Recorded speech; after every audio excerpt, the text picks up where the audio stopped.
Imagine strolling with your baby, only for a neighbor to block your path and insist you hand her over.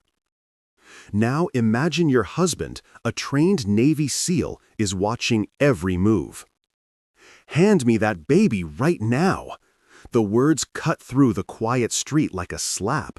Simone Ybarra froze, clutching her newborn tighter against her chest.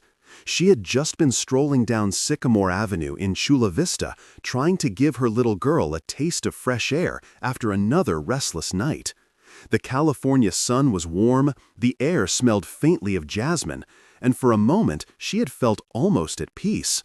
Until Patricia Grenville appeared. Patricia, the self-appointed queen of the neighborhood and president of the Homeowners Association, stood in front of Simone like a wall. Her sunglasses reflected the young mother's shocked face back at her. Her lips curled with impatience. "You can't just walk around with her like this," Patricia barked. "There are rules here. I need to check she's safe. Hand her over." Simone's voice trembled. "She's my daughter. I don't need to hand her to anyone." Patricia tilted her head as though Simone's words were a minor inconvenience. "This is an HOA community. Safety is our top concern. I have every right." Every syllable dripped with authority that nobody had granted her. The audacity made Simone's chest tighten, her hands automatically rocking her baby closer. She wanted to believe this was a mistake, that maybe Patricia was joking, but the woman's cold, hard expression told her otherwise. "I'm not giving you my baby," Simone said, firmer this time. That's when a low voice came from behind. "She doesn't need to repeat herself." Simone felt a wave of relief as her husband, Adrian Holtby, stepped closer. His presence alone shifted the air. Tall, broad-shouldered, with the calm confidence of someone who had faced down danger most people couldn't imagine. Adrian had been standing just a few feet back, letting Simone have her space, but Patricia's demand had crossed the line. Patricia's eyes flicked to him, then back to Simone, her face pinched. "And who exactly are you to interrupt?" Adrian's voice stayed level. "Her husband, the father of that baby, and you're going to back away." The sidewalk suddenly felt like a stage, every house around them watching. Curtains twitched. A neighbor's front door opened slightly. Someone whispered. A phone camera caught the angle from across the street. Patricia didn't care. She crossed her arms and huffed. "I don't care who you are. We have rules. If your wife is walking with that child in this community, I need to verify things are being done correctly. If you've got nothing to hide, there shouldn't be a problem." Simone's stomach dropped. Was this really happening? Just days ago, she and Adrian had been excited to move into what they thought would be a peaceful neighborhood, to raise their daughter. They'd chosen this area for its good schools and family-friendly reputation. Yet here she was, being told to hand her infant over like she was carrying contraband. Adrian stepped forward, his gaze fixed on Patricia. He didn't raise his voice. He didn't need to. The steadiness in his tone was enough to cut through her posturing. "No one touches my daughter. Not now. Not ever. You're done here." A silence followed. Even the faint rustle of leaves seemed to stop. Patricia's jaw twitched, but she didn't move. Simone felt her pulse hammering in her ears. Her arms ached from clutching the baby so tight. But she wasn't loosening her grip. She wanted to scream, to demand this woman explain herself. But the fear of what Patricia might do kept her frozen. Patricia leaned in, lowering her voice so only Simone and Adrian could hear. "If you don't cooperate, I'll call the board and the police." Adrian let out a short laugh, not mocking, but stunned by her nerve. "Call whoever you want, you won't get past me." Behind them, a man on his porch muttered, "She's lost her mind." Another whispered, "That's crossing the line." The neighborhood was awake now, every set of eyes glued to the standoff. Simone swallowed hard. The baby stirred, whimpering at the tension radiating from the adults around her. She pressed her lips against her daughter's forehead, whispering softly, trying to shield her from the madness. Patricia's tone sharpened. "I'm the president of this HOA. If you two want to live here, you'd better learn how things work." Adrian's expression didn't change, but his words landed like steel. "I've lived through war zones. You think I'm worried about your HOA rules?" For the first time, Patricia blinked. She hadn't expected that. She hadn't expected resistance, certainly not from a man whose calm seemed carved. Neighbors were stepping closer now, some with their phones raised, recording everything. Patricia shifted uncomfortably. The authority she had always relied on wasn't working. Here the balance of power was slipping, and she knew it. But instead of retreating, she doubled down. "If you refuse, I'll take this to the board immediately. This isn't over." Adrian took another step forward, closing the distance just enough to make his point clear. "Yes, it is." Right now, the baby began to cry, the small, sharp wail cutting through the tension. Simone rocked her gently, her heart pounding. To understand why Patricia Grenville thought she had the authority to demand a mother's newborn, you have to know who she is, and more importantly, who she believes she is. Patricia wasn't born into power, but she had learned how to seize it in the places that mattered most to her. In her 20s, she worked as a real estate assistant, fetching coffee and making cold calls. In Orange County, by her 40s, she'd married well, moved into an upscale development in Chula Vista, and found her identity in the one role nobody else wanted: HOA president. At first, neighbors saw her as helpful organizer. She coordinated block parties, sent out newsletters, and reminded residents about trash pickup days. But the more power she tasted, the more she pushed, and people, not wanting to rock the boat, let her. "Rules are rules," she loved to say, at meetings tapping her stack of papers like a gavel. But her rules went far beyond lawn maintenance and paint colors. She once scolded a retired veteran for planting a tomato garden in his front yard, claiming vegetables clashed with the aesthetic. She ordered a single mom to move her daughter's trampoline because it didn't meet safety standards. She even tried to find an elderly widow for feeding stray cats, arguing they were attracting undesirable wildlife. Behind closed doors, residents rolled their eyes. They whispered about Patricia's arrogance, over backyard fences, exchanged knowing looks at meetings, and texted each other complaints when another condescending email landed in their inboxes.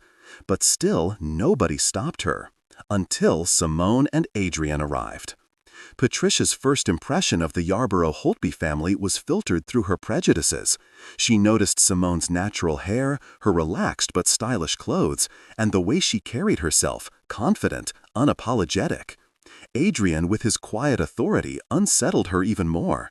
To Patricia, their presence wasn't just new. It was a disruption to the unspoken hierarchy she thought she controlled. She convinced herself she was only protecting the neighborhood.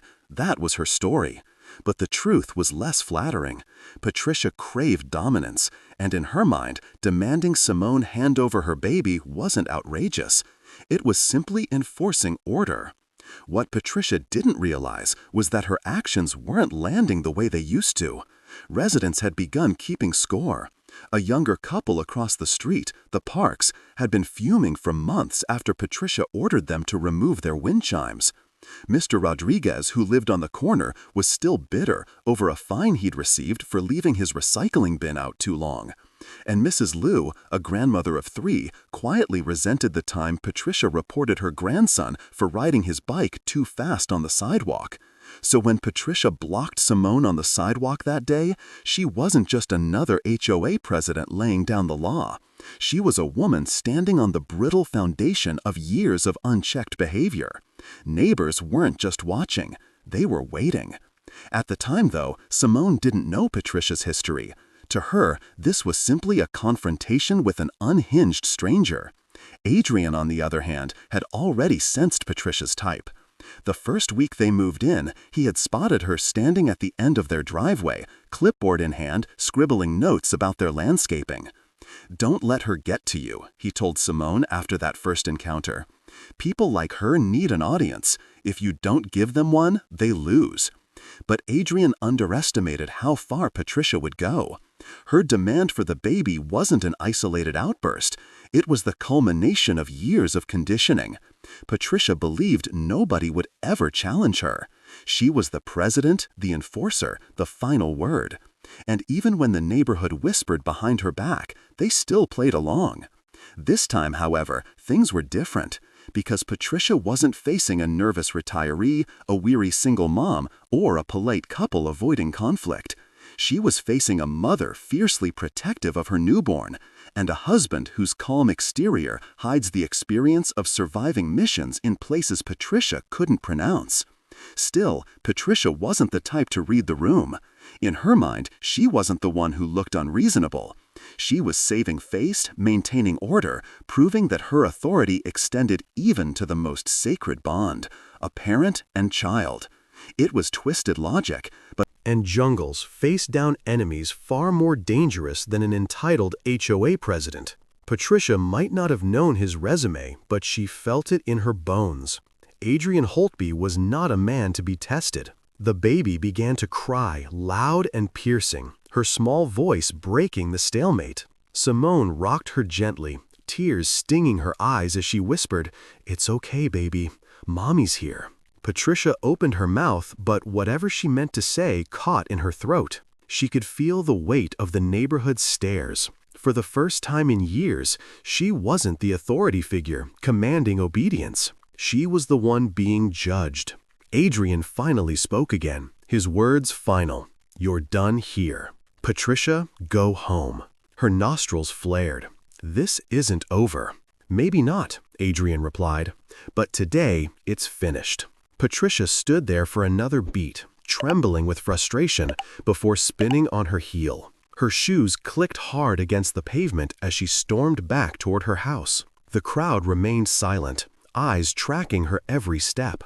Simone exhaled shakily, pressing her cheek against Ava's head. Adrian placed a steady hand on her back, grounding her. By the time Patricia stormed back toward her house, the quiet block had transformed into something closer to a stage. What started as a tense triangle between Patricia, Simone, and Adrian had now drawn nearly a dozen onlookers. Curtains fluttered as faces peered out from windows.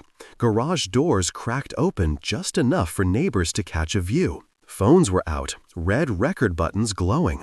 This wasn't just a spat between residents. It was a spectacle. Mrs. Liu stood at the edge of her driveway, still wearing her wide-brimmed sun hat and gardening gloves. She had paused in the middle of trimming her roses, staring in disbelief. Her lips pressed tight, but her eyes darted between Simone and Adrian, as though silently offering them support. Across the street, the Parks, Dylan and Jay had taken their toddler inside, but returned themselves, hovering on the sidewalk with folded arms. Dylan whispered, "She finally snapped," to his wife, who only shook her head. They had their own history with Patricia, a long argument about the noise pollution of their wind chimes. Mr. Rodriguez leaned against his porch railing, muttering under his breath, "Same old Patricia, always taking it too far." He fumbled with his phone, trying to record while keeping the screen angled discreetly. Even teenagers from 2 houses down had slipped out, their skateboards abandoned in the grass as they gorged at the confrontation. One of them whispered, "This is going viral. Man, Joe a psycho loses it." But Simone wasn't paying attention to them. Her entire body was focused on Ava, who was still crying, the sound slicing through the tension like glass breaking. She bounced her baby gently, whispering reassurances, though her own voice trembled. The adrenaline had her hands shaking, and she hated that Patricia had reduced her to this state, afraid in front of her own home. Adrian, on the other hand, had noticed every single witness. He didn't mind the cameras. In fact, part of him welcomed them. Patricia thrived in shadows, in closed-door meetings where she could bully people without consequence. Here, on a bright sidewalk with the world watching, she had exposed herself. When Patricia turned back halfway to her house, as though debating whether to make one more power move, the murmurs around her grew louder. "Don't do it," Dylan muttered, though not loud enough for her to hear. "She's embarrassing herself," Jay added, shaking her head. Patricia's eyes swept over the spectators. The realization set in. She wasn't just fighting Simone anymore. She was performing, and the crowd wasn't on her side. "You all saw this," Patricia shouted, suddenly gesturing at Simone.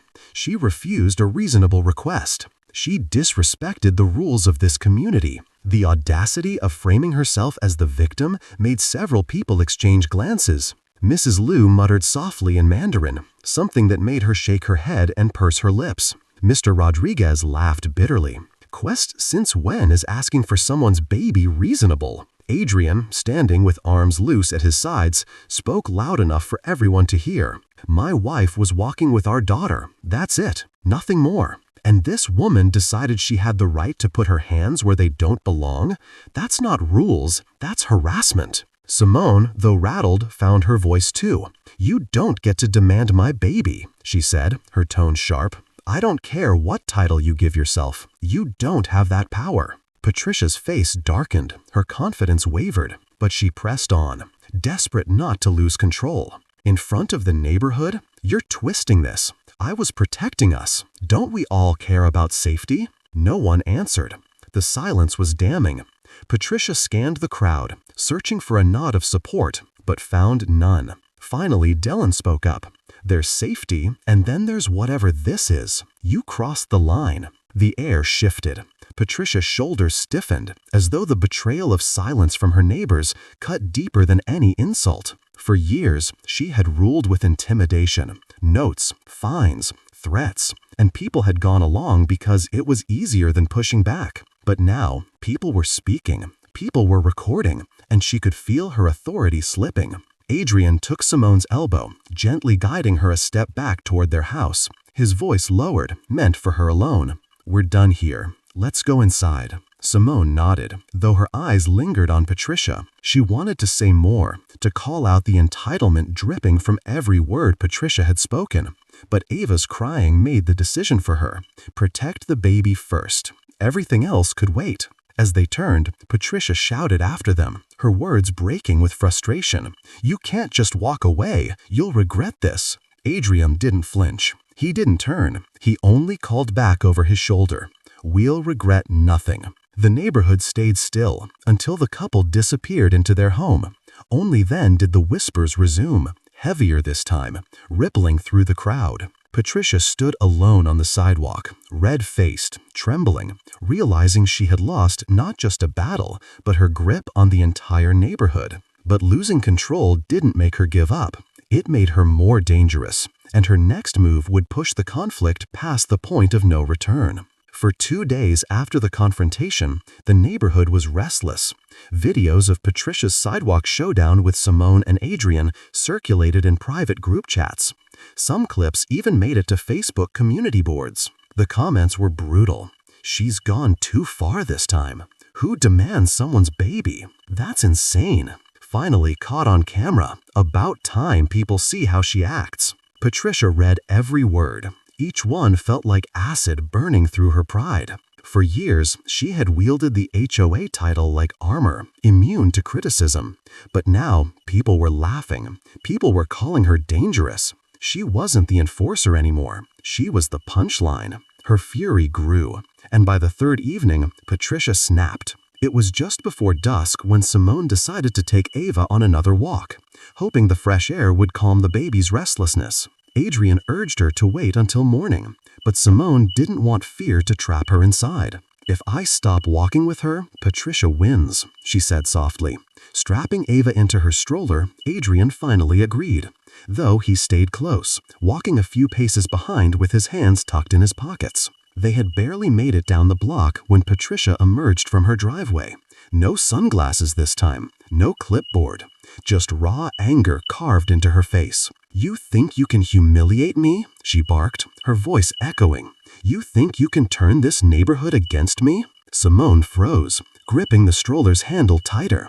Patricia, please, we're not doing this again. But Patricia was already striding toward them, her shoes striking the pavement with purpose. You don't get to defy me. You don't get to make me look like a fool. Adrian stepped forward, moving between Simone and Patricia like a reflex. His stance was calm, but there was steel in his eyes. You need to back away right now. Patricia's hands curled into fists at her sides. Or what? You'll scare me with your tough talk?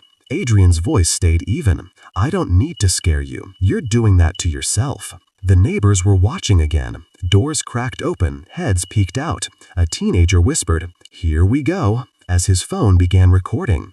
Patricia stopped only a foot away from Adrian, her face inches from his chest. She wasn't tall, but the venom in her expression tried to make up for it. "You don't belong here," she hissed.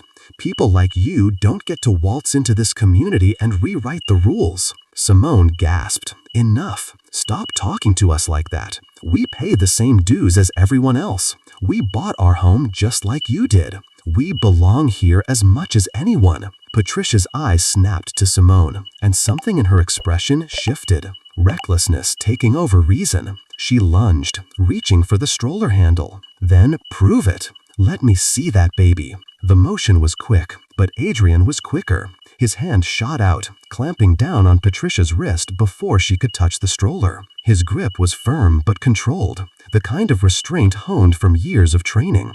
He didn't squeeze hard enough to hurt, but enough to freeze her in place. "Don't ever put your hands on my family," he said, his voice low, carrying enough force to silence the entire street. Patricia's face twisted with shock. For the first time, she looked uncertain, her confidence cracking under Adrian's unyielding gaze. She yanked her arm back, stumbling half a step, and the neighbors watching audibly gasped. Simone pulled the stroller closer, her breath shaking. She bent down to soothe Ava, who had begun crying at the sudden commotion. "It's okay, baby. Mommy's here," she whispered, her voice trembling but steady enough for her daughter. Patricia staggered back, pointing a shaking finger at Adrian. You assaulted me." Adrian didn't flinch. "No, I stopped you from assaulting my